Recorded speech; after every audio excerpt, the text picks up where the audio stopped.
BBC Sounds. Music, radio, podcasts.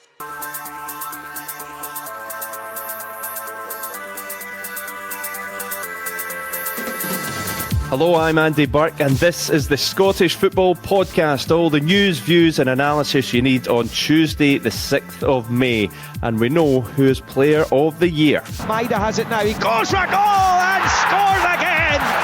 It's a brilliant finish from Daizen Maeda, and Celtic are rampant already! Daizen Maeda picks up the PFA Scotland award, and he wasn't the only one recognised for his feats this season. Oh, he's got it! The young man has got it! Lennon Miller, superb. He's got his second of the day. Motherwell 2, St Mirren 1. We'll also discuss fellow winners Lennon Miller and John McGlynn, and the action hasn't stopped. Oh! Absolutely top draw for Thistle. Third goal for Ayr United, right at the death. The playoffs begin tonight. We pick out the key stories as the tension begins. The Scottish Football Podcast from BBC Sport Scotland. Great to have your company with us. Craig Telfer, a view from the terrace presenter, joins us. Craig, how are you getting on this morning? Yeah, very well, Andy. Thank you very much for having me on the show. Great to have you. You were telling us just before we come on, you've been working on some little video for the lower league. That's I'm trying to get into vlogging. Very much how do you do fellow kids vibe, pitching up with a camera, annoying people at football games. But I think that's the direction of travel. So I'm giving it a go and seeing how we get on. You've always got your finger on the pulse, Craig. We've also got the former Rangers, Dundee and Falkirk striker Rory Loy with us this morning. Good morning, Rory. How are you? Yes, not too bad, thanks. Looking forward to the show this morning. Looking forward to finding out from Craig, who's had many cheap digs at my Falkirk connections over the years. Being a Stenhousemuir fan, just looking forward to hearing if he's taken inspiration from Falkirk's back-to-back title wins to see if Stenhousemuir can do the same thing with two promotions back-to-back. What do you think, Craig? I'll let you have an immediate response here. I think Falkirk have had an absolutely tremendous season, and everyone associated with the club should be very proud, and there's a lot of learnings everyone across the country can take from their back-to-back successes. There you go, very magnanimous. Right, plenty to talk about with Craig and Rory, and let's start with the PFA Scotland Awards. Daizen Maeda, the obvious winner, I think we have to say, of the Player of the Year award. 33 goals this season, guys. Rory, any complaints? Daizen Maeda, Player of the Year? No, I don't think so. I think he's a strange one, Maeda, actually, because normally, with somebody with that work rate and work ethic, and, I think the criticism of Daizen Maeda was he lacked a little bit of guile, a little bit of finesse, a little bit of composure. These aren't things you usually see players being able to add to their game. You can add 1% and 2% by working hard, but these types of things are usually kind of, you have it or you don't. He seems to have just been able to take his game to the next level, and as I said, his composure, his delivery in the final third, he's been an absolute phenomenon. I think he's benefited from Kyogo moving on, and he is by far and away the most deserving winner of that award. Yeah, I think that's it. Craig, when Kyogo did move on, I think most of us thought, right, Celtic are going to go out and spend and bring in a replacement to lead the line. Maybe thought that Maeda offers so much in that wide channel, both offensively and defensively. It doesn't make sense to put him through the middle, but actually he's been a revelation since he went through the middle. Yeah, I think everything Rory said there I completely agree with. I remember at the time thinking that maybe Celtic needed an alternative. They've got Maeda up front who has a bit more of a wrecking ball presence up front, but they need something with a wee bit more, I'm going to borrow Rory's words there, guile and finesse and attack. And I always remember Maeda, certainly earlier at his time at Celtic, he could sometimes be a bit rash in front of goal, sometimes miss easy chances. That certainly hasn't been the case this year at all. And he's combining all the things that you love about him, his work rate, his dedication, how fast he is. He's combining that with a real killer instinct, and he is by far and away being the best player in the division. Celtic have not missed a beat since Kyogo moved on. They've just found a ready-made replacement who can do all the stuff Kyogo can do, and a lot more as well. Phenomenal season. Yeah, I mean, he must just be a defender's nightmare, Rory. I remember back to the Bayern Munich game in the Champions League, and he was kind of occupying the whole back four himself and not giving them a minute's peace. I mean, as a defender, he's a guy you can't get away from. No, you can't. I wish I'd had his pace when I played, because closing defenders down and closing goalkeepers down, whether you win the ball or not, it helps your teammates get up the pitch, and it helps the next line of defence, the midfield, get up and press and squeeze. And if they can nick it back, you've got opportunities to score. Now, you could argue, and I've heard the argument, that in the Scottish League, defenders aren't good enough to handle the ball when under severe pressure, and that's why Maeda gets so much joy. However, you look at the European stage, bar Dortmund away, he harassed many a defender on the European stage, and you've just got to look at. I watched the first leg against Bayern Munich, and I was sitting there thinking, he played out wide for a spell, and as soon as he went up front, Celtic were a different team, simply because they got Bayern Munich flustered, because Maeda's pressing was next level. So, he's shown that he's capable of worrying defenders on a European stage, never mind just domestically. He also looks like a manager's dream. I imagine if you were a manager, you had somebody like Daizen Maeda in your team. It must be brilliant. You could give him any sort of instruction and he would carry it out to the letter. I think is all the stuff we're talking about, how great he is in the ball, all the off the ball stuff as well. It must be an absolute dream for Brendan Rodgers. Just give him, here's the instruction. We want you to press the defender. No problem. He will just do that all night for you. Brilliant stuff. Yeah. I think if you could bottle Maeda's enthusiasm, it would do good business amongst Scottish football. What do you think in terms of the summer then, Craig? Do you still see Celtic looking potentially to strengthen in those forward areas? Because they'll want to kick on again in Europe next season. Obviously, there's Maeda in there, scored another big goal at the weekend, but maybe still to convince some of the Celtic fans that he's the answer. How do you see that forward position for Celtic? I still think they need another striker. I don't think Maeda is the answer. I think Celtic overpaid for him quite a bit. I think it was they perhaps bought him in more out of sentimentality than anything, because he scored the goal against Rangers in the cup final. But even although he got a good goal at the weekend, I think even prior to that, fact, it was just prior to Rangers going ahead through Dessers, actually, he missed a really good chance when he was put through one-on-one. And I think that's kind of summed up Maeda. If you're paying that amount of money in Scottish football for a striker, you need somebody who's going to be absolutely ruthless, and Maeda isn't it. So I think Celtic do need to improve on their forward options in the summer there. And just last word on the Player of the Year award, Rory. I think we're all agreed Maeda was the clear outstanding candidate to win it. But was there anyone else you thought, if he was to be pipped, might have had a sniff at the awards for their performances this season? Well, I mean, Simon Murray's obviously had a fantastic season. It's not actually dissimilar to one of the seasons I played with Dundee in the Premier League, where Kane Hebgens had scored like 24 goals or something crazy. He was unbelievable. 2 Dundee players were nominated that year. Greg Stewart was as well, but Lee Griffiths just had scored so many goals for Celtic that he ended up winning it. So, look, a token gesture for Simon Murray. I also think Callum McGregor flies under the radar massively. He's an incredible player, really, really good. But see, to be honest, Andy, this particular season, we could sit and discuss how good these players have been for their respective clubs and how much of an impact they've had, but you're still a million miles away from where you would need to be close to getting your hands on the award, because Daizen Maeda was just the best player. So, yeah, we could discuss everyone else and how good they've been, but Daizen Maeda's been next level. Well, let's discuss some of the other award winners. Lennon Miller and John McGlynn, the others to pick up awards. Craig, Lennon Miller seems to be really thriving with the responsibility of being a young captain at Motherwell, doesn't he?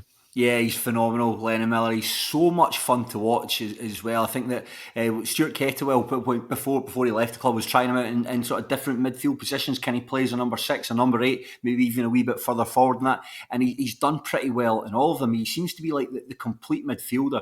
And I think if you're a Motherwell supporter, you're just enjoying him while he can, because there's no doubt about it. If it's not this summer, if it's not in January, he'll be playing his football elsewhere. I really hope that if he does move on, he goes to the continent. He goes to somewhere like Italy, because I think a player of his quality, we're seeing the likes of Scott McTominay and Billy Gilmour thriving at Napoli. I really think Lennon Miller's got all the tools to make it out there as well. So I'm really excited to see where he goes in his career, because it's only a matter of time. Just another really, really good season at Motherwell, and richly deserved for that award. Well, a matter of time, Craig says. Rory, what do you think? Is this summer the time when we might see Lennon Miller move on? And Craig saying there he would like him to go to the continent. I suppose we don't want him to disappear and, onto the fringes of an English Premier League or Championship squad. You want to see him playing football because he could be a big player for Scotland going forward. Do you see him going this summer? And if so, where do you see him going? I think it's very likely he'll move on this summer. I think there's also a good chance, given the success that the Scottish players have had in the continent, that he will attract interest, probably from the likes of your Italy's, given how well we've done over there in terms of our young Scottish talent. However, I do disagree with Craig slightly. I think if he went to Celtic, under the stewardship of Brendan Rodgers, I'll look at Arne Engels. I don't see why. Yes, they spent £11 million on him. Arne Engels is going to play his fair share of games. I just look at the manager at Celtic, and I think if you were to send Lennon Miller there as a young boy with a clear plan, and under the stewardship of Brendan Rodgers, who's phenomenal manager, really good at bringing youth players through, knows the game better than anyone else in the country, in my opinion. I don't see any reason why he can't thrive at Celtic, why he can't play games at Celtic, why he can't be involved in the Champions League at Celtic. I don't see any reason why. He's good enough to do it. He's under a brilliant manager, and I think he's good enough to compete for a place in that midfield. So, you may look at it and go, well, he wants to go to a club where he's going to play every week. Well, if you're looking at the level of club that's going to be interested in Lennon Miller, nothing's going to be a given. If he's going to move to a big club in Italy, he's not guaranteed to play every week. He needs to perform, which he's more than capable of. And very finally on Lennon Miller, what I would say is, obviously when he got called up to the Scotland squad, a few of the comments he made were, well documented about, being the best player, etc. I was very, very disappointed with the kind of backlash he got from that. I couldn't quite understand it, to be honest with you, Andy, because do you think Wayne Rooney went in as a 16, 17-year-old, whatever it was, to England, not thinking he was going to be the best player? And it's that mentality, I think, in this country that's, it's criticised. I think it was picked up the wrong way. I think it's absolutely cracking that he, has that mentality. He said it outwardly and he was criticised for it. Can't really understand why. He's got all the tools, but more so than anything else, I think he's got the mentality to go to a bigger club, whether that be within this country or whether that be abroad, and make a real impact. And a thoroughly deserved winner of the Young Player of the Year award as well. Yeah.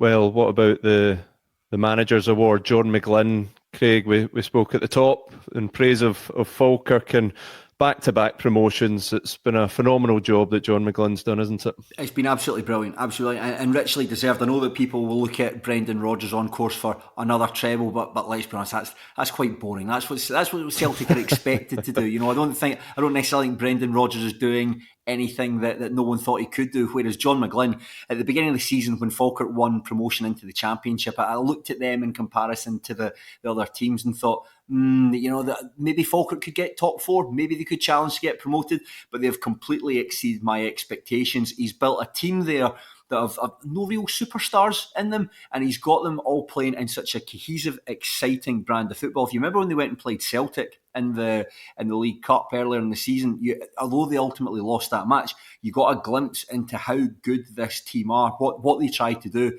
and I really think it's richly deserved. And it just shows that John McGlynn, the expression, you can't teach an old dog new tricks. Well, you can in this instance. I think a lot of people perhaps thought that John McGlynn, prior to joining Wraith Rovers a couple of years ago and coming to Falkirk, was maybe a bit old hat, maybe a bit of a quote-unquote dinosaur. But I think the calibre of football that he plays, and when you listen to players that have worked alongside him, how much they relate to him and enjoy working under him. I think it was Brad Spencer tweeted out just his admiration for John McGlynn when he won the award. So the players hold him in high esteem. The fans would love to build a statue of him outside the Falkirk Stadium. So 100% deserved. Brilliant season for Falkirk, and John McGlynn is the man who helped make it all happen. Yeah, he's done a phenomenal job. He's won the award 3 times in his career, which I hadn't realised, Rory. But the big question now, having done such a terrific job, will he be there to lead Falkirk back into the Premiership? A lot of people linking him to that Hearts position. What do you think? Will John McGlynn still be in the dugout at the Falkirk Stadium next season? I think he will be, personally. I think Hearts, they are going down a very different route, a very modern and popular route with their whole Jamestown analytics and things. So whatever they punch in at their machine, if John McGlynn does pop through and does pop up, I don't see John McGlynn as the type who would go in and be dictated to in terms of players he's signing and what he's doing. I think his big talent is basically taking control of the football side, and I just don't see him going to Hearts and being willing to give up control to the degree that he would have to. And I think that Hearts will maybe have their eye on somebody else. But in terms of John McGlynn, the season he's had, the biggest thing I can say is Falkirk have been mismanaged for so long. And the last couple of years, they've managed to change that around, and they've built on strong foundations. We were building on quicksand before with the board they had in place previously. They're now building on strong foundations. And you look at the Callum Morrison situation, that could have been a real turning point in terms of negativity. He came out and said a few things and moved on, and there was a little bit of press about it, and one of the best players moving on. There seems to have been a bit of a fallout. It lasted a couple of days. John McGlynn dealt with it. He moved them on. Right, cool. We'll move on with that. Whereas in previous years at Falkirk, that would have been handled so poorly that it would have had an impact on the team. John McGlynn doesn't allow that to happen, and that is the other side of management. It's not just the product on the pitch; it's dealing with everything off the pitch as well. Brendan Rodgers might feel he's unlucky to miss out, given he could potentially win a treble, but you cannot underestimate the achievements of John McGlynn.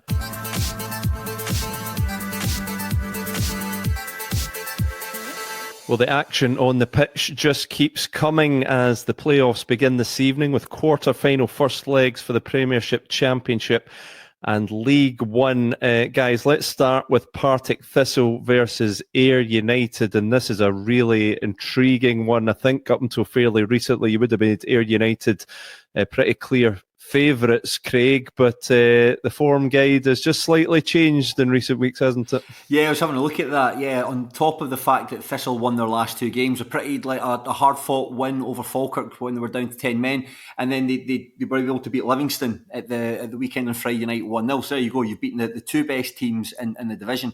And on top of that, I was looking at the stats, they've actually got quite a decent record against Ayr United over the course of the season. Played each other 4 times, and they've picked up... They've picked up. Sorry, I've checked the stats. I'm going to double check them again. Yeah, they've two wins and a draw against them, and on top of that as well, I think Ayr United's form's dipped a wee bit. Yeah. I think coming into this one, after certainly at the beginning of the season, I had Ayr United as my team to win the division, but over recent weeks, their form's hit a bit of they faltered a little bit, and on top of that, it's a common thing that people have said about Ayr is that Scott Brown's playing goalkeeper Tombola, doesn't know who his best number one is, and it seems to change on a fairly regular basis. So I think everyone associated with the club will hope that he has a team set in mind for this game tonight. But I think of all the games that are taking place across the country in the playoffs, actually this is probably the most difficult one to call out of a lot of them. Yeah, Ayr United 1 win in their last 5, Rory. Do you fear for them that they're losing form at just the wrong time, or when it comes to the playoff, can you wipe the slate clean and go again? You can wipe the slate clean. I think there is reasons potentially as to why the form has dipped. I think as soon as that title or that finishing first, which has been your aim all season, just becomes out of reach, there will be a change in mindset slightly, and that that little bit of competitive edge maybe isn't there. You're guaranteed the playoffs. You can't finish first. It's bound to have a slight effect, whether you're conscious of it or not. Partick Thistle, on the other hand, have been fighting and scrapping for that 4th place, so their form is maintained towards the end of the season. So look, I do agree with Craig. I think